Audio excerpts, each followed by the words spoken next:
So the English phoneme T has many distinct realizations. This study focuses in part on one of them, the alveopalatal affricate. This has been noted to occur before R among most varieties of English. So in a word like Chrump, spelled with that TR sequence, it's usually pronounced Trump with an affricate. However, we've noticed appearances of this affricate elsewhere. This study asks who is doing this, when they're doing this, and why they're doing this. First off, who and when. So at the end of last year, I began noticing cases of the phoneme T surfacing as ch before W. For example, a word like Twitter was being pronounced as Chwitter. I also found similar patterns of SW becoming schwa and DW becoming dwa. So we mapped these observations and we found that they are most frequently occurring among speakers between New York City and Washington, D.C. in the United States. I'll have plenty of examples for you, but here's a Marylander saying between.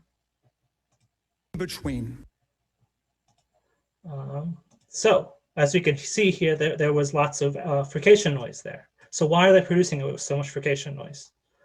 What we're proposing is that speaker listeners are interpreting the co-articulation of rounding by W on the preceding alveolar obstruents as mapping to the phonological feature of minus anterior.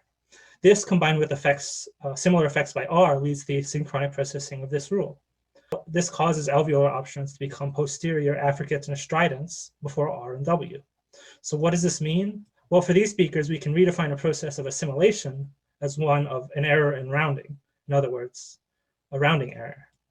In short, speakers of New York City English and those in contact with them tend to produce T, D, and S before W as palatal alveolar sibilants more frequently than speakers of other varieties of North American English. Thank you.